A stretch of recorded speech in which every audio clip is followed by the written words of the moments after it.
Les hommes de joie.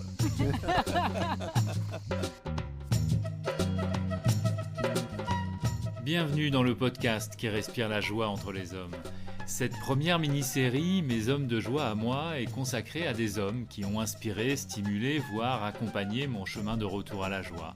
Des hommes installés dans une souveraineté joyeuse et dont le regard, la danse, le rire ou simplement la présence ont résonné en moi comme autant d'invitations, d'autorisations à rejoindre un masculin plus léger, conscient, digne et joyeux. Des hommes de joie dont les témoignages, je l'espère, vous inspireront. L'amour pour moi, alors en tant qu'ingénieur qui aime bien la cybernétique, pour moi la joie c'est une énergie que l'on reçoit, alors que l'amour c'est une énergie qu'on donne. Et c'est la même en fait. Et le fait de recevoir, on ne sait pas d'où elle vient, donc elle n'a pas d'objet, tandis que le fait de donner, là, elle prend un objet, c'est l'amour. Alors là, tu réinvestis ta joie sous forme d'amour en le donnant à quelqu'un, à une œuvre, à quelque chose. Enfin, bon. Cet homme qui utilise son expertise en cybernétique pour clarifier la distinction entre la joie et l'amour m'a ouvert à un nouveau champ de compréhension des mystères du vivant. Une compréhension devenue joyeuse depuis que j'observe qu'elle augmente ma capacité à percevoir et à faire l'expérience de ce mystère. Est-ce que tu peux convoquer un souvenir d'enfance où tu es particulièrement connecté à la joie? Est-ce que tu as quelque chose qui te vient Ouais, le jour où j'ai appris à nager, je pense. Pas que ce jour-là, mais les vacances que je passais sur la Côte d'Azur avec mes parents, les cousins, la famille, des amis. J'avais autour de 6 ans. Il y a très longtemps. Mes parents habitaient dans le Nord.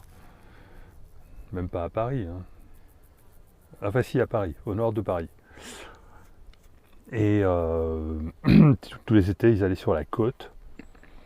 Et c'était vers Sainte-Maxime, Cogolin, Saint-Tropez, pas Saint-Tropez, mais en face. Et c'est quand j'ai appris à nager, et puis c'est aussi...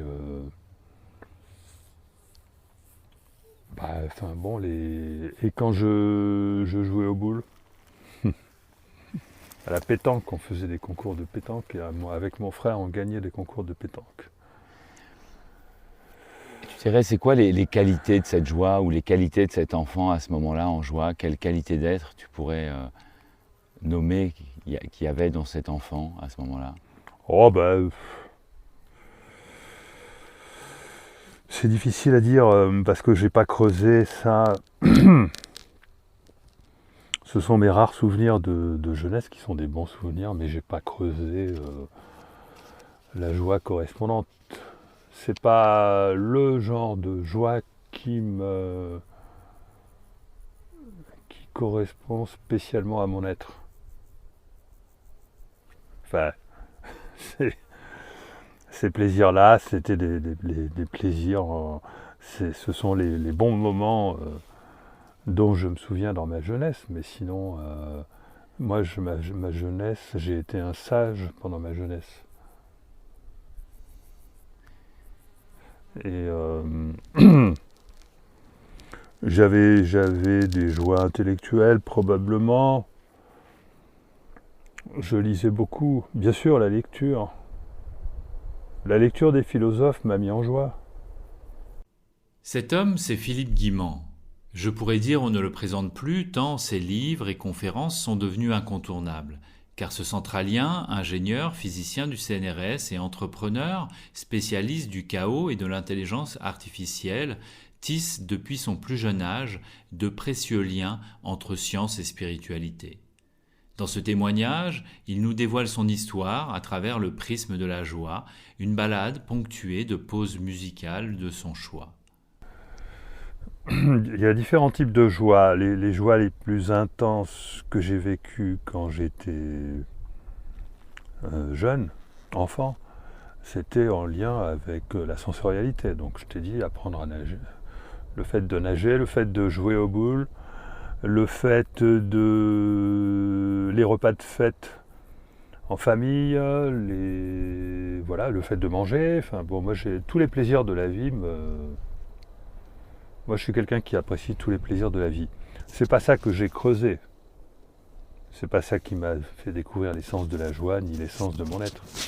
Mais c'est ces plaisirs sensoriels et la joie du partage correspondante qui m'a...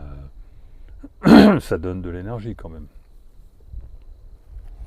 Et donc tu dis qu'à un moment donné, tu as quitté plutôt, du moins en tout cas, tu n'as pas forcément sollicité cette joie-là au profit d'une autre joie, plus en lien, tu disais, avec le... C'est-à-dire que les racines de la joie qui m'a animé ensuite, par la suite, quand je suis devenu adulte, ne sont pas dans la sensorialité. Elles sont dans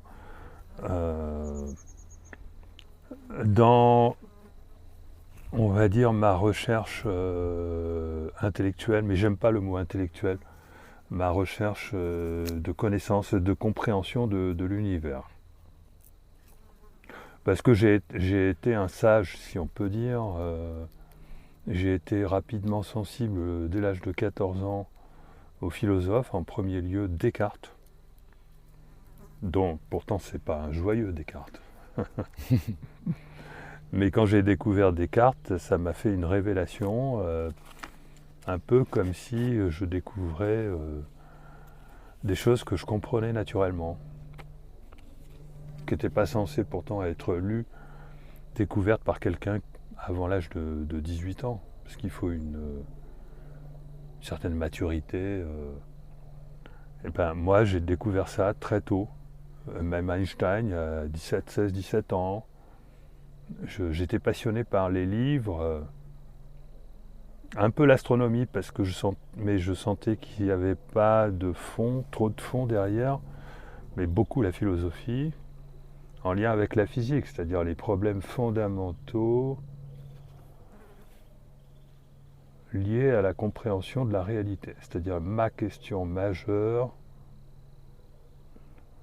c'était finalement qu'est-ce que la réalité ?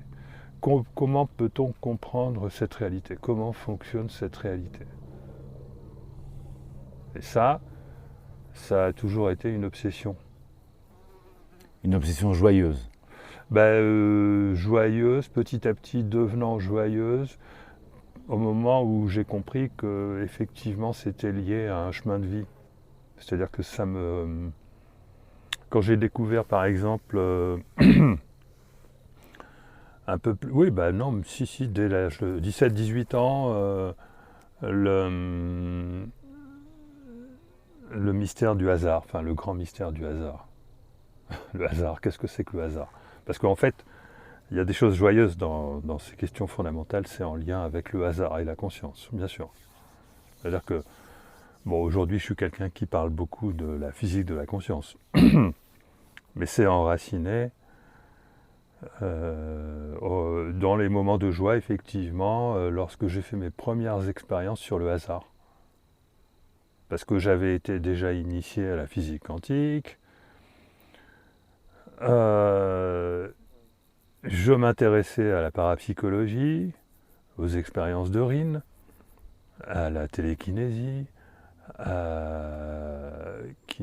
ou à tout simplement le fait de ressentir le futur. Et j'avais fait des expériences pour moi, pour vérifier si ce qui était dit dans ces bouquins-là était vrai ou pas.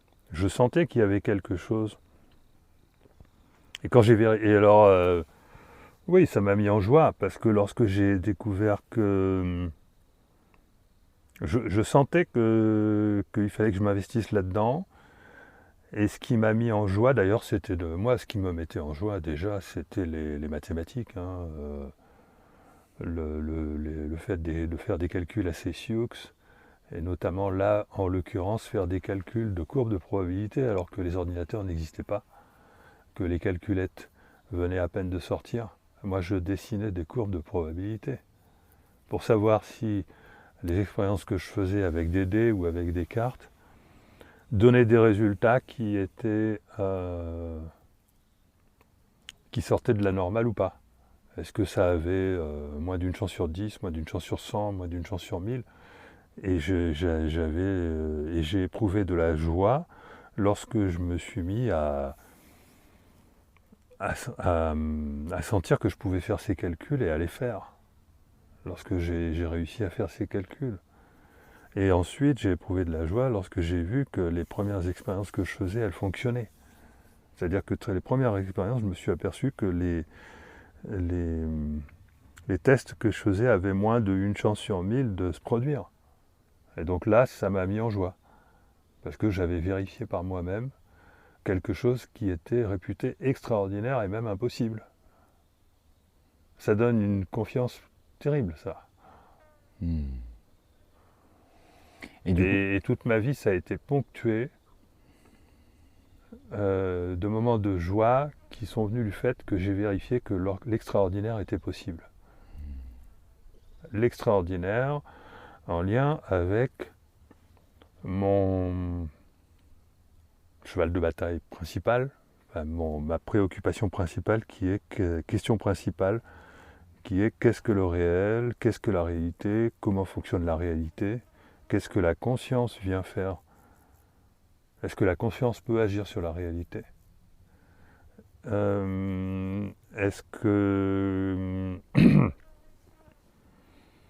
le hasard est le moyen privilégié par lequel la conscience peut agir sur la réalité?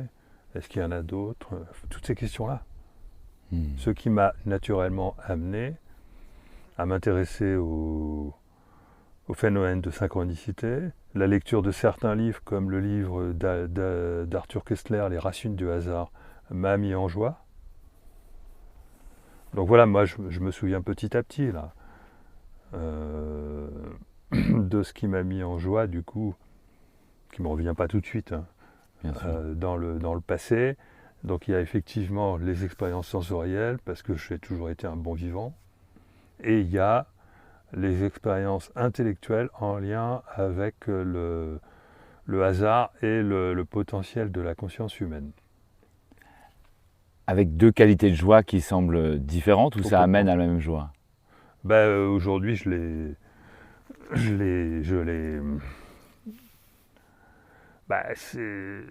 aujourd'hui, je les rends compatibles. C'est-à-dire que aujourd'hui, j'ai plaisir à recevoir chez moi et à faire la cuisine. J'ai plaisir à faire la cuisine pour bien recevoir des gens que j'apprécie, parce que je vais pouvoir échanger avec eux sur ce thème-là, sur qui est le thème de la spiritualité, et de comment faire un lien entre la science et la spiritualité.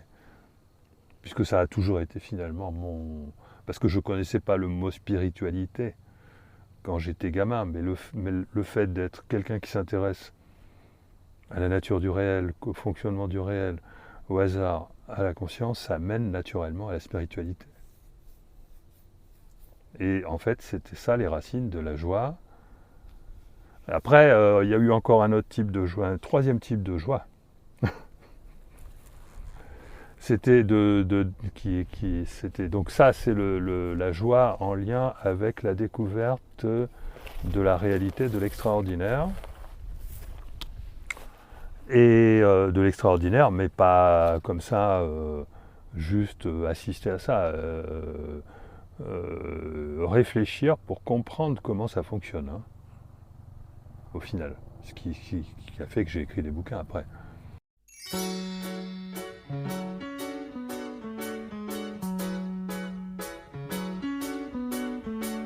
Part of the life in the city of gold, he'd left and let nobody know. Gone were the towers he had known from a child, along with the dream of a life. He traveled the wide open road, the blinkered arcade, in search of another to share in his life. But nowhere, everyone looked so strange to him. They got no horns and they got no tail. They don't even know of our existence.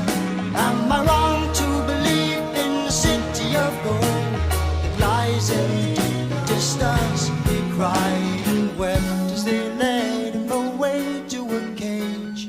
Beast that can talk read the sign. The creatures they pushed and they prodded his frame and questioned his story again. But soon they grew bored of their prey. The beast that can talk, more like a freak or publicity stunt. Oh, oh, oh, no, oh, oh. They got no horns and they got no tail. They don't even know of our existence. Am I wrong to believe in the city of gold that lies in the deep distance? He cried and broke down the door of the cage and marched on out. He grabbed the creature by the scruff of his neck, pointing out, beyond the bounds of your weak imagination lie the noble towers of my city, bright and gold. Let me take you there, show you a living story. Let me show you others such as me. Why did I ever leave? They got no horns and they got no tail. They don't even know of our existence. Am I wrong to believe in the city of gold that lies in the deep distance? He cried and wept.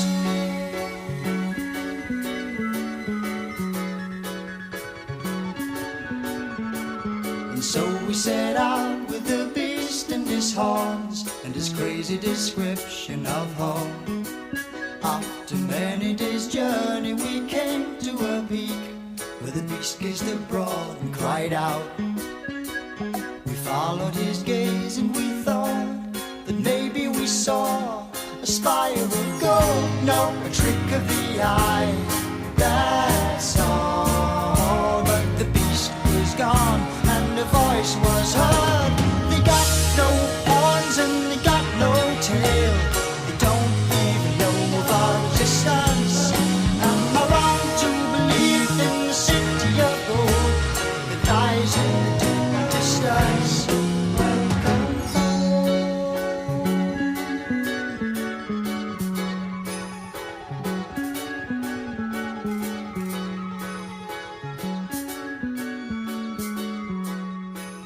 Ouais, donc un troisième type de joie par rapport à ma découverte de mon potentiel créatif dans tout ce qui est développement électronique, informatique. C'est-à-dire qu'en fait, je suis arrivé à la fin de mes études au moment de l'explosion de l'informatique.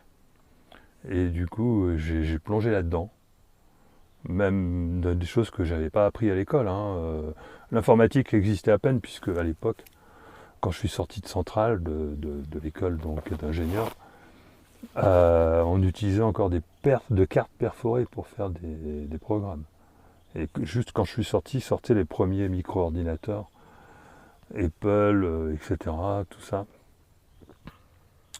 Et ensuite IBM PC plus tard.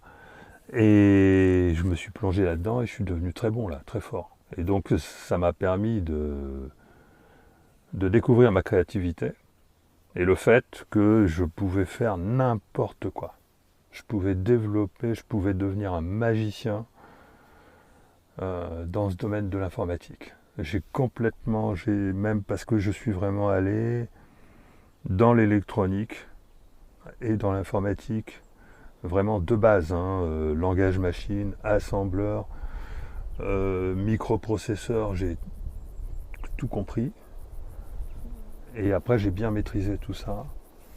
Et puis après, évidemment, tu utilises un langage plus évolué, le langage C, etc. Mais enfin bon, ça m'a permis de dégager une créativité fantastique qui a été la base. Et là, à chaque fois que je réussissais à me surpasser en développant des nouveaux systèmes, ça me mettait en joie, évidemment. Et en plus, je me suis aperçu que la joie dans laquelle je mettais la passion, la foi que j'investissais à relever des défis, finalement favorisait la réussite. Mais ça, je m'en suis rendu compte sur le tard, hein, avant d'écrire mes bouquins quand même. Hein, mais... C'est-à-dire que je réussissais à faire tellement de choses, ou alors j'avais tellement de chance dans la réussite de mes projets que j'ai fini par me dire à un moment donné que ça ne pouvait pas être dû à ma bonne étoile. Et comme ça ne pouvait pas non plus être dû uniquement à mon intelligence, je me suis dit qu'il y avait le hasard qui venait m'aider. Et je me suis dit que le hasard vient m'aider à partir du moment où j'investis de la joie, de la passion dans ce que je fais. Et c'est là que j'ai commencé à relier les points pour comprendre le phénomène de synchronicité. Et après, c'est la découverte. Alors, donc évidemment, j'avais lu plein de bouquins sur le hasard, la synchronicité.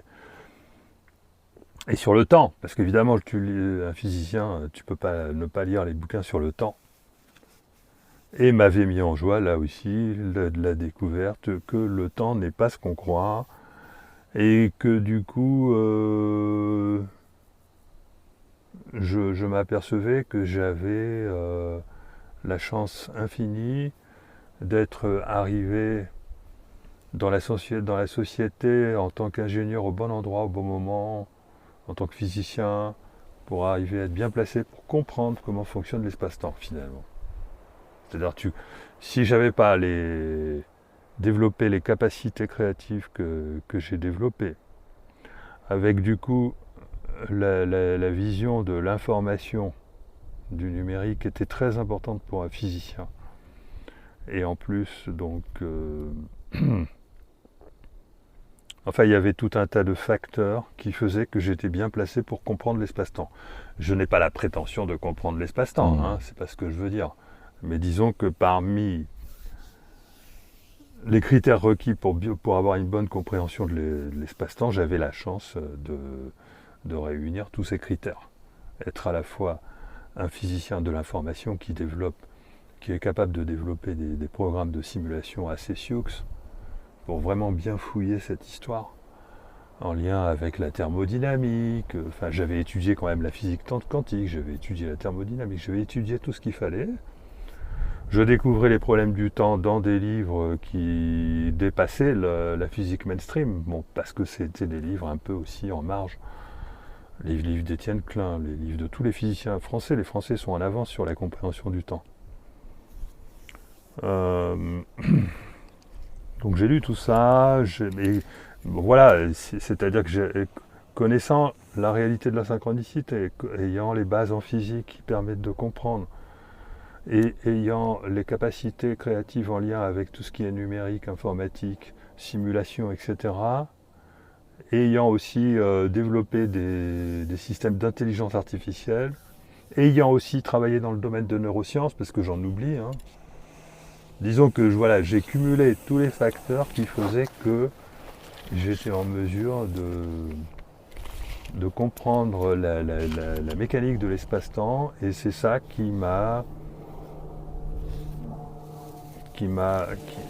j'ai ressenti la joie à un moment donné que j'allais écrire un livre là-dessus. L'idée que j'allais écrire un livre là-dessus me mettait en joie. Mais un jour je l'ai fait, ce qui m'a mis en joie. Enfin, c'est-à-dire qu'après, la joie s'auto-entretient. Hein. Parce que, en fait, si tu veux, je me suis découvert être finalement un individu relativement normal, hein, pas forcément si intelligent que ça, mais être positionné dans des circonstances extraordinaires, quoi. Donc c'était une chance. Donc ça me mettait en joie. La manière dont tu parles de la joie à travers ton histoire m'invite à te demander, mais est-ce que du coup la joie serait pas comme une sorte d'indicateur que tu es au bon endroit sur ce que tu fais? Oui, j'ai fini par comprendre que la joie était en fait un indicateur que j'étais sur le bon chemin. J'ai fini par l'interpréter comme ça. Et maintenant, je le dis, je l'explique comme ça. Hein, c'est-à-dire que parce que pour que quelque chose de si intellectuel que ça, impliquant de faire de gros efforts, de se creuser la tête, vraiment de... Si quelque chose impliquant de se creuser la tête, et en plus de manière acharnée, avec quand même des moments où ça ne marche pas, où tu as des échecs, si je m'obstinais et que j'éprouvais quand même la joie de faire ce que je faisais, c'est parce que j'étais sur mon chemin, quoi. Parce qu'on ne choisit pas, un chemin aussi ardu s'il n'y a pas la joie qui vient valider le chemin. Hein. Et non seulement la joie, mais aussi la sensation d'être aligné. Chose que je ne ressentais pas à l'époque. Enfin, j'avais pas ce mot-là pour l'expliquer. Mais c'était la sensation de faire ce pourquoi je suis fait. Depuis l'enfance. Puisque je t'ai dit, dans mon enfance, je m'intéressais à la conscience et au hasard. Et donc petit à petit, je me suis retrouvé sur ce chemin et je récupère tous les maillons petit à petit. J'arrive à récupérer tous les liens, je fais tous les liens. Et je suis toujours dans ce processus-là. Je suis sur un chemin fantastique. Et ça me met en joie.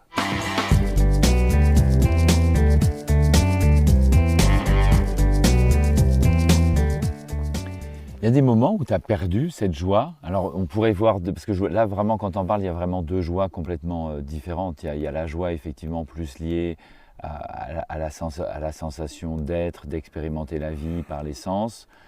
Et ensuite une joie qui se manifeste plus dans quelque chose lié à l'activité à la fois mentale mais quand même dans une dimension de compréhension du monde.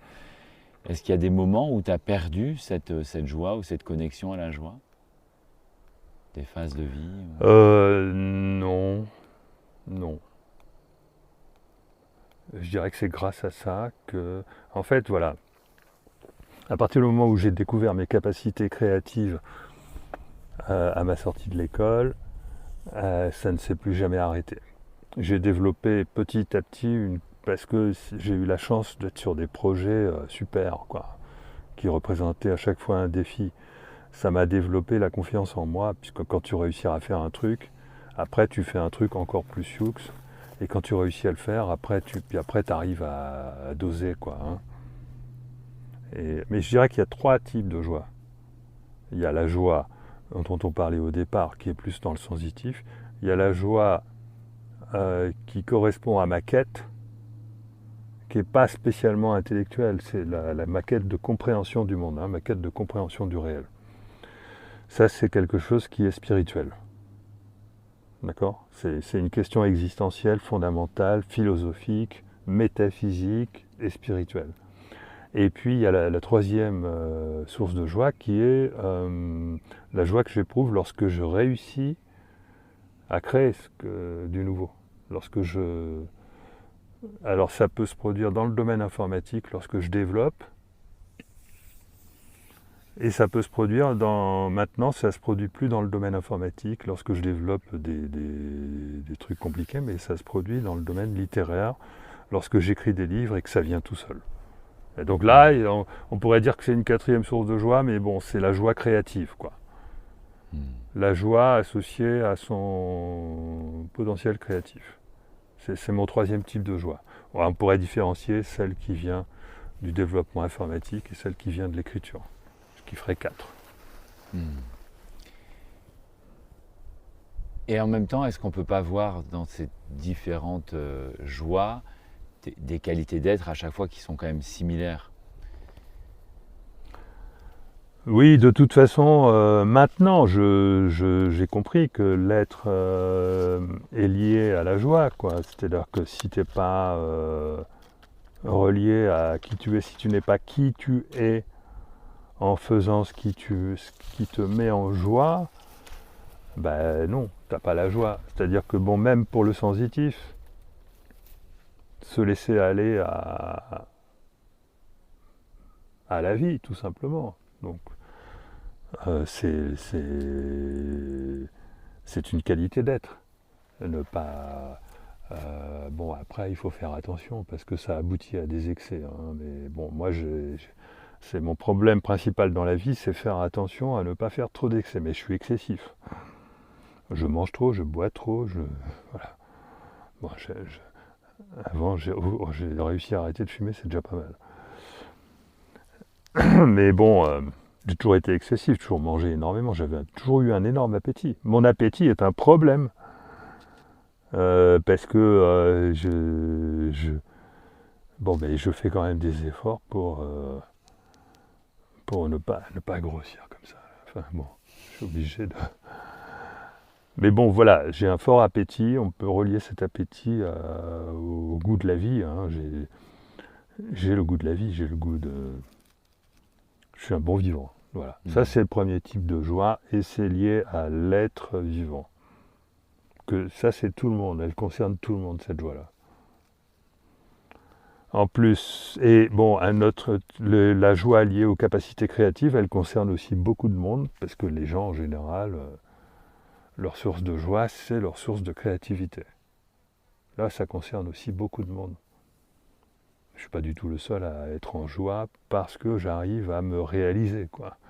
Toutes les personnes qui réussissent, qui arrivent à se réaliser, ça peut être dans la cuisine, dans n'importe quoi, dans le fait de faire du parapente, etc. Toutes les personnes qui réussissent à se réaliser en se surpassant éprouvent la joie. Et ça, c'est une qualité d'être aussi. Puisque ça veut dire qu'on est aligné avec qui on est. Et le troisième type de joie, là où il est plus rare, ouais, là c'est vraiment l'alignement avec l'être spirituel. C'est d'avoir une quête, quelque chose d'extraordinaire, quoi. C'est la quête de l'extraordinaire. La quête de ce qui nous manque pour mieux comprendre la réalité, pour arriver à passer un seuil qui va nous permettre, par exemple, par les temps qui courent, d'aller vers le nouveau monde. Donc c'est l'éveil de la conscience. Moi je suis dans cette quête de l'extraordinaire pour l'éveil de la conscience. Et l'extraordinaire, c'est le potentiel de la conscience. C'est la découverte de la capacité de la conscience, hein, donc à créer la synchronicité, mais aussi c'est tous les phénomènes, la vision à distance, la vision du futur, la télépathie, puis on pourrait aussi les sorties de corps, etc. C'est tout l'extraordinaire. Et moi, c'est ma quête de la compréhension de l'extraordinaire. Là, c'est quand même plus rare, mais c'est ma source de joie principale aujourd'hui. Et est-ce qu'il y aurait une autre source de joie? J'ai cru comprendre quand on était près du rocher là-bas que tu étais méditant. Non, je suis pas méditant, moi, je suis pas méditant. D'accord. Oui, une autre source de joie, c'est la nature, bien sûr, c'est le fait de randonner dans la nature. Parce que là, on était beaucoup sur, effectivement, faire, découvrir. Est-ce que cette joie, tu la connectes aussi parfois simplement juste dans l'être, sans forcément... Bah oui, dans la randonnée, parce que la randonnée, elle relie tout, puisque la randonnée, c'est donc la joie quand on se sent bien, on a bien éliminé toutes les toxines, on se sent vivre en randonnant. Là donc ça relie la joie sensitive et la joie et toutes les autres sources de joie, parce que la créativité, elle vient aussi pendant la randonnée. Les idées nouvelles viennent pendant la randonnée. Donc oui, la randonnée pour moi, ça relie toutes les sources de joie. C'est un moyen de ressourcement d'ailleurs.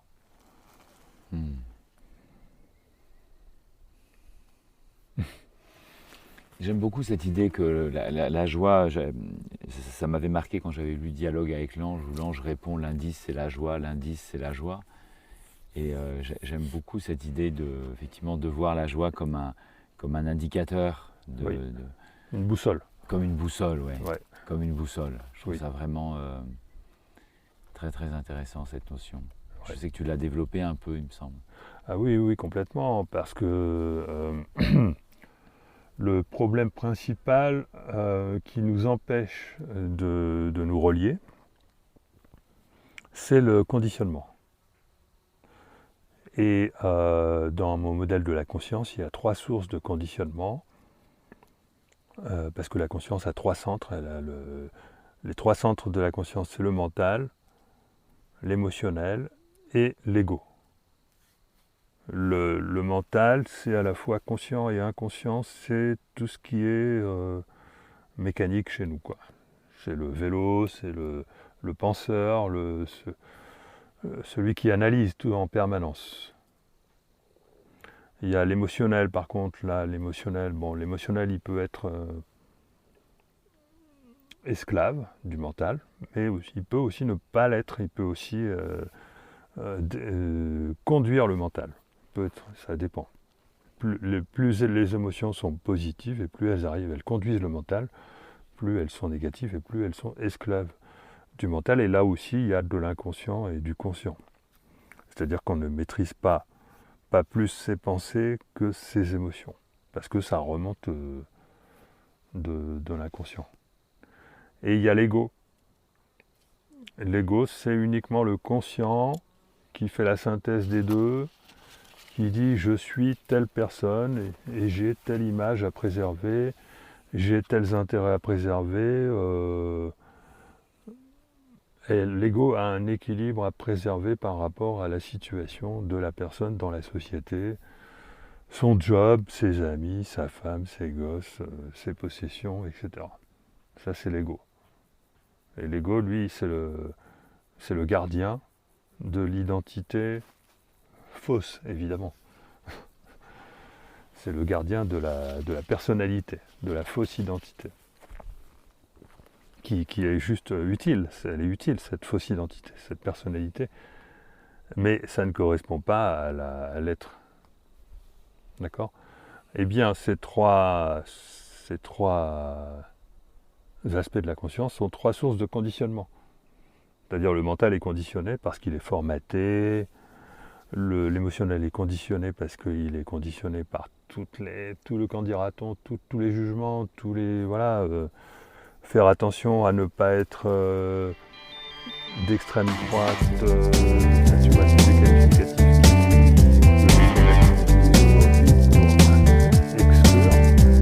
The smokestack spitting black soot into the sooty sky. The load on the road brings a tear to the Indian's eye. The elephant won't forget what it's like inside his cage. The ringmaster's telecaster sings on an empty stage. Goddamn right, it's a beautiful day. Goddamn right, it's a beautiful day. The girl with the curls and the sweet pink ribbon in her hair. She's crawling out her window 'cause her daddy, he just don't care. Come on. Goddamn right, it's a beautiful day. Goddamn right, it's a beautiful day. The clown with the frown driving down to the sidewalk fair. Finger on the trigger, let me tell you, gave us quite a scare. Goddamn right, it's a beautiful day. Goddamn right, it's a beautiful day.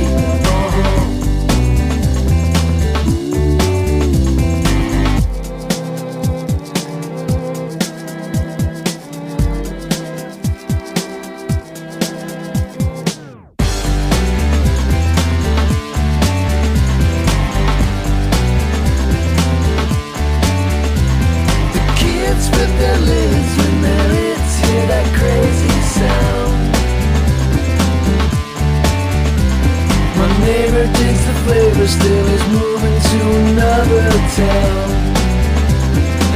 believe you'll come back. Goddamn right, it's a beautiful day. Goddamn right, it's a beautiful day.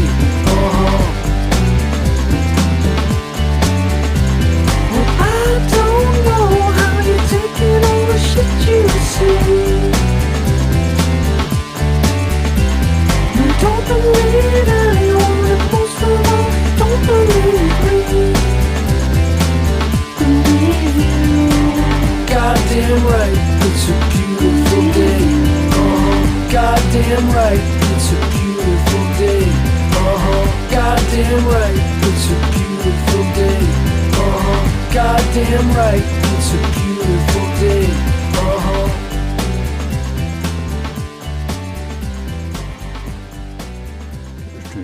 Quand tu te découvres toi, qui tu es, quand tu découvres ton chemin de vie, quand tu découvres la joie d'exister, enfin, ou le fait que effectivement la joie valide ta vocation, etc. Tout ça, bon. Après l'ego, t'en as rien à cirer. D'une certaine manière, on pourrait dire que la joie nous amène à dépasser les conditionnements mentaux, Voilà. émotionnels et égotiques. La joie amène à dépasser l'ego. D'ailleurs, justement, c'est ce que je voulais dire. Pour dépasser le conditionnement mental, il faut lâcher prise.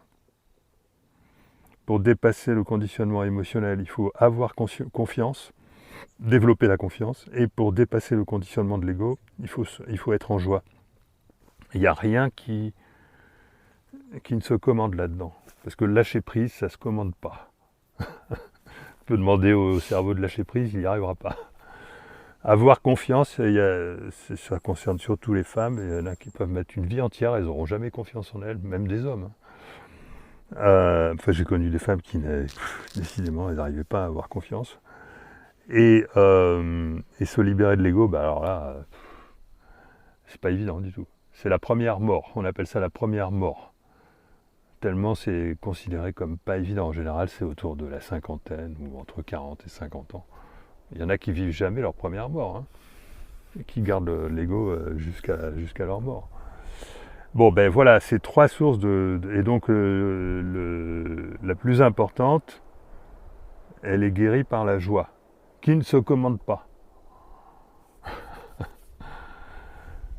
D'accord ? C'est marrant, tu as évoqué là les femmes et les femmes. Est-ce que du coup, sur ton chemin, alors toi, on ne peut pas vraiment dire que tu étais sur un chemin de joie, elle a émergé plutôt de tes recherches, mais est-ce que tu as pu observer, toi, un jeu dans on va dire des polarités masculines et féminines par rapport à la joie, dans le sens où est-ce que tu as eu des figures qui t'ont plutôt, on va dire, encouragé sur ce chemin-là, et d'autres qui t'ont peut-être plus réprimé, interdit ce chemin de la joie? Alors, tu parles des autres ou de moi Sur ton chemin à toi, ouais. est-ce qu'il y a des figures masculines ou féminines qui t'ont soit dans un sens plutôt encouragé, D'accord. d'autres réprimé? Oh, je dirais que dans la première partie de ma vie, c'est plutôt, j'ai rencontré des sources, enfin des partenaires ou des amis même qui m'ont réprimé. Enfin, pas les amis. Et dans ma deuxième partie, tu finis par rencontrer des personnes remarquables qui te confirment, au contraire, qui te mettent en joie, dont l'exemple est une source d'inspiration. Beaucoup de personnes. Je pense à celui que j'ai cité dans mon dernier livre, Le Grand Virage. Merde, je me souviens. Mais oui, Florian Gommet, le coureur, celui qui relève des défis en courant à travers l'Europe ou en passant des chaînes de montagne sans manger, pieds nus, etc. Donc lui, il arrive à se dépasser. D'ailleurs, il a tiré un peu sa confiance après avoir lu, il le dit lui-même, mon premier livre, La Route du Temps.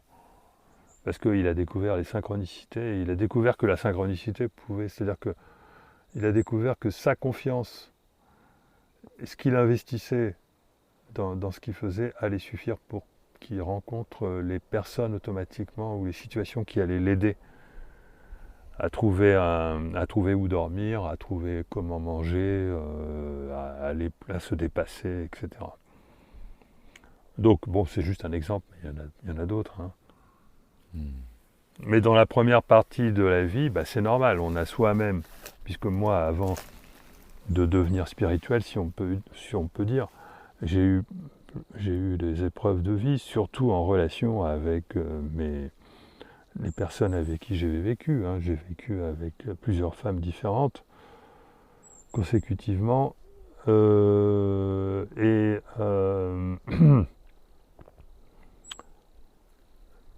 Les difficultés, surtout après les ruptures, paradoxalement, les problèmes sont arrivés après les ruptures. On essaye de te culpabiliser. Il m'a fallu longtemps avant de comprendre que la culpabilité, c'était moi qui la produisait et qu'en réalité, ça n'existe pas et que c'est une erreur de culpabiliser et qu'il n'y a aucune raison de culpabiliser. Bon, il y a un travail sur soi à faire, effectivement, pour rechercher si on n'a pas déconné, si on n'est pas sorti d'être soi. Bon, finalement, petit à petit, on se rend compte. Bon, ça, c'est le travail d'élimination de toutes les scories, de l'ego, de la fausse personne qui a tendance à renouveler sans arrêt les mêmes situations tant qu'elle n'a pas réussi à les dépasser. Ça, c'est hyper classique, tout le monde doit vivre ça. Hein, et même quand on en est arrivé à se découvrir spirituellement, etc., on n'a jamais fini le travail, il y a toujours un travail sur soi. Et même si tu es avec la meilleure personne du monde, elle va quand même jouer un rôle pour te faire découvrir encore un truc que tu as travaillé. Tu vois, on n'a jamais fini le travail, quoi. Tu es en train de parler du fait que nos relations sont des beaux miroirs. Oui, nos relations sont des miroirs, ben ça c'est clair et net. Et c'est comme ça qu'il faut le voir. Et d'ailleurs, c'est la meilleure façon d'entrer en relation. Ça aide dans la relation. Ça aide à ne pas, par exemple, rompre une relation qui est bonne et à éviter et à rompre une relation qui est mauvaise. Ça aide à rompre, parce que les deux difficultés vont dans les deux sens. Ça aide à rompre une relation qui est toxique et ça aide à ne pas rompre une relation qui sera bonne. Bon, là, il y a un pari, bien sûr. Mais... Tu dirais que c'est quoi pour toi, s'il y en a, hein, il n'y en a peut-être pas, les obstacles à la joie? Qu'est-ce qui peut te couper de ça? Il n'y a pas d'obstacle à la joie parce que la joie, c'est quelque chose qui est... transcendant. Il n'y a pas de méthode pour aboutir à la joie. Quelqu'un peut être en joie alors qu'il a vécu les pires horreurs, pourvu qu'il arrive à s'abstraire à sortir de Les gens qui font des expériences de mort imminente découvrent la joie. Le simple fait d'être distancié de sa corporalité, de son mental. En fait, si tu veux, la joie c'est automatique dès qu'on est déconditionné. Ou alors dès qu'on est sorti du corps, ce qui est un déconditionnement encore plus intégral. Mais il n'y a pas besoin de sortir de son corps, hein. Il suffit d'être déconditionné et la joie devient automatique puisque c'est le conditionnement qui empêche... En fait, la question doit être posée dans l'autre sens. Dans l'autre sens. Absolument. J'allais la poser après dans l'autre sens, de dire voilà, quelles sont au contraire les conditions en fait qui vont permettre de manifester la joie. On en a évoqué quelques-unes. On a évoqué le lien, la connexion à la nature. C'est ça, parce qu'en fait, je pense qu'un enfant, il est naturellement en joie. Qu'on est naturellement des êtres faits de joie et que c'est l'incarnation qui nous empêche l'incarnation d'une part et le conditionnement d'autre part. Parce que s'il n'y avait pas le conditionnement, on pourrait vivre joyeusement notre incarnation. Et le conditionnement vient de la nécessité de vivre en société et du fait qu'on vit dans une société prédatrice en fait. Hein. Donc on vit dans un système prédateur où il y a soi-disant les meilleurs et ceux qui doivent être laissés sur le carreau. Et donc une société comme ça fabrique la peur et le conditionnement qui vient du fait qu'on va tout faire pour éliminer la peur. Donc ça veut dire se fabriquer, suivre les codes pour ne jamais avoir de problème. C'est-à-dire on raisonne trop en disant je ne veux pas avoir de problème. On veut se mettre en sécurité. C'est le boulot de l'ego, hein, c'est de se mettre en sécurité. Alors que pour vivre la joie, paradoxalement, il faut se mettre en insécurité. Ça, c'est très important, ça c'est quelque chose que j'ai toujours ressenti. Lorsqu'on ne se met pas en danger, lorsqu'on ne se met jamais en danger, on ne peut pas éprouver la joie. Moi je pense que j'ai souvent éprouvé la joie parce que je me suis souvent mis en danger. Au niveau de l'image, je prends des risques. On n'est pas fait pour vivre en sécurité. Voilà. Ça ne veut pas dire qu'il faut se mettre en insécurité parce que c'est quand même dangereux, mais il faut arriver à doser. Il faut trouver le bon équilibre. Bon, maintenant on a le droit à un peu de sécurité en vieillissant. Hein. Faut pas non plus exagérer, puisque en vieillissant, on va avoir naturellement l'insécurité de la santé qui se dégrade, donc c'est pas la peine d'en rajouter. Donc les vieux, à partir d'un certain âge, méritent quand même de... Voilà, ils peuvent être... On peut d'ailleurs, de toute façon, plus on vieillit et plus plus on trouve naturellement la joie. Si on a vécu sa première mort, si on sait que c'est l'alignement qui compte. Oui, la joie par rapport à la fin de vie, ça va être lié au fait qu'on va lâcher prise, qu'il n'y a plus de problème de confiance qui se pose, ni d'ego. Et donc on va être naturellement dans le déconditionnement nécessaire pour éprouver la joie, première chose. Et deuxième chose, on sait, pour ceux qui savent qu'ils ont une vie après la mort, c'est quand même une information importante, parce que normalement, ils savent qu'ils vont avoir une belle vie. Enfin, pour ceux qui se sont documentés et puis qui n'ont pas... et qui ont une vie dans laquelle ils sont restés alignés, ils n'ont pas eu d'énormes problèmes qui sont encore irrésolus, des peurs, des choses comme ça. Bon, celui qui est... Voilà, si toutes les crises sont dépassées, on sait qu'on va avoir une bonne vie de l'autre côté. On a cette confiance-là, on a lâché prise, il n'y a plus d'ego, la joie, elle est forcément là. Bien sûr. En fait, un jour, et je vais te dire ça peut être une bonne conclusion, parce que ça m'est arrivé plusieurs fois de penser que le problème dans la vie, alors je ne le présentais pas comme ça, c'est pas de ne pas être heureux, c'est d'être trop heureux. Trop heureux. D'accord ? C'est-à-dire qu'il est naturel d'être en joie et que c'est un problème à partir du moment où on sait se relier à la source de joie que de faire attention à ne pas trop en éprouver. D'accord ? Je répète, hein. C'est un problème à partir du moment où on sait se relier à la source de joie que de faire attention à ne pas trop en puiser, trop en éprouver. Parce qu'après,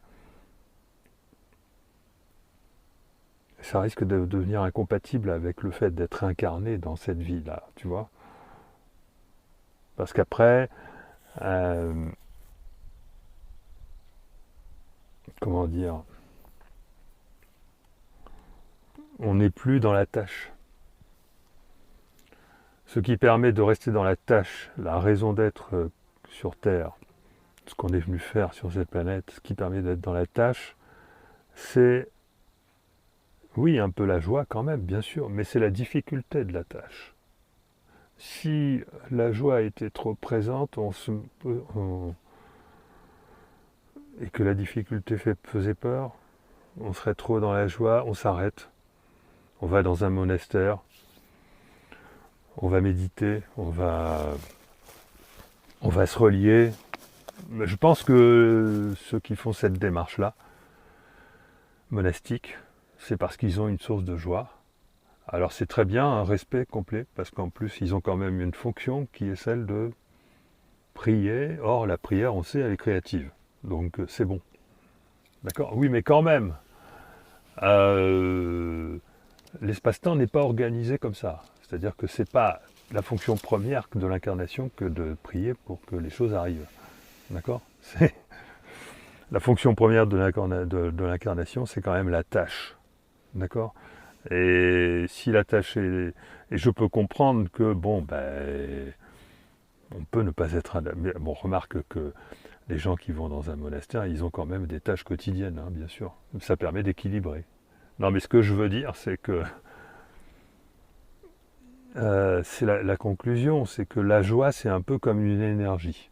C'est même une énergie inépuisable, théoriquement inépuisable. Et donc il faut faire attention à ne pas en abuser. Et je dirais que c'est plutôt comme ça qu'il faut voir les choses. Voilà. Qu'est-ce qui se passerait si on en abusait? Tu as parlé du risque monastique, donc de se défaire de la tâche. Eh ben, par exemple, tu deviens non pas fou, mais trop illuminé. Tu deviens quelqu'un qui... remarque, tu deviens débordant d'énergie et ingérable pour les autres. Je connais des personnes comme ça. Tu deviens inadapté en fait. D'accord ? Bon, un peu, c'est bien. Ça peut donner des personnes complètement déjantées, ça peut donner des personnes trop débordantes et donc suffocantes. Ça peut donner... Voilà, c'est pas... C'est super, hein, mais les nécessités de l'incarnation ne sont pas compatibles avec l'excès de joie.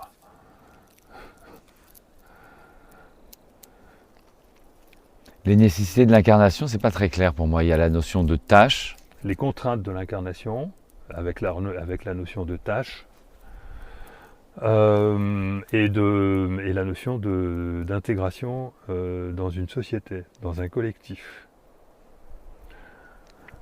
qui peut d'ailleurs mal recevoir le fait que une personne est heureuse là, on ne sait pas comment elle fait, alors que le groupe, lui, parce que la joie, ça se donne pas.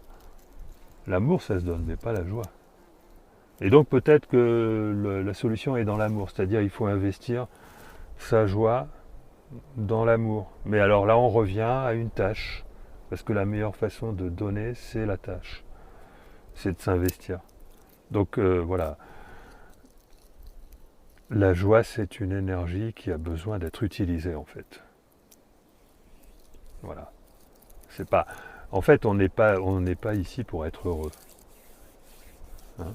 C'est pas le but de l'incarnation que d'être heureux. On est déjà heureux de l'autre côté. Le but de l'incarnation, c'est pas d'être heureux.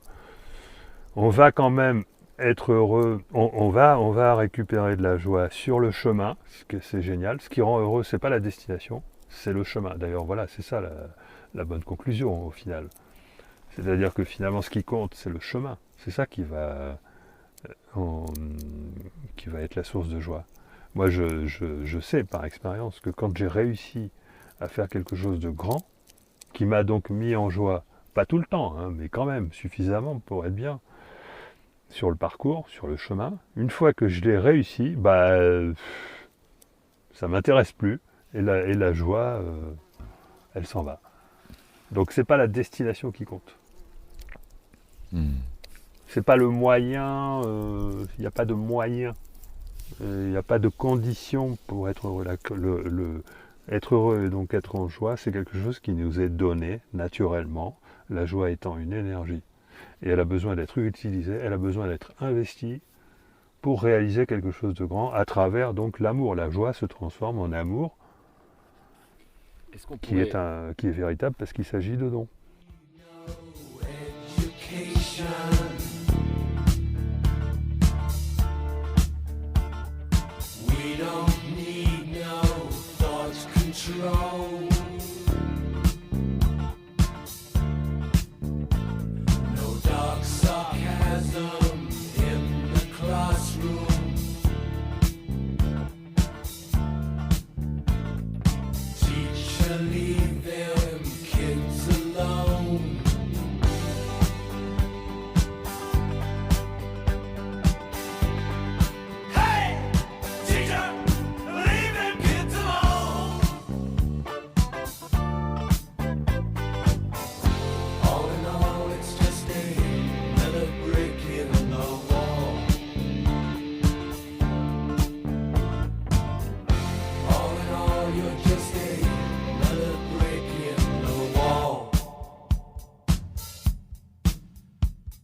Pour moi, la joie, c'est une énergie que l'on reçoit, alors que l'amour, c'est une énergie qu'on donne. Et c'est la même, en fait. Et le fait de recevoir, on ne sait pas d'où elle vient, donc elle n'a pas d'objet, tandis que le fait de donner, là, elle prend un objet, c'est l'amour. Alors là, tu réinvestis ta joie sous forme d'amour en le donnant à quelqu'un, à une œuvre, à quelque chose. Si ce témoignage vous a inspiré, partagez-le et recommandez les hommes de joie autour de vous. Ce podcast est encore un bébé. Il a besoin de votre soutien, de vos encouragements pour se déployer et de vos témoignages pour créer ensemble les prochaines saisons. Alors, si cette investigation joyeuse vous inspire, contactez-moi et faisons ensemble triompher la joie en nous, autour de nous, la joie partout. Les hommes de joie, pour l'éternité, pour l'infini. Les hommes de joie. Les hommes de joie. Les hommes de joie, le podcast.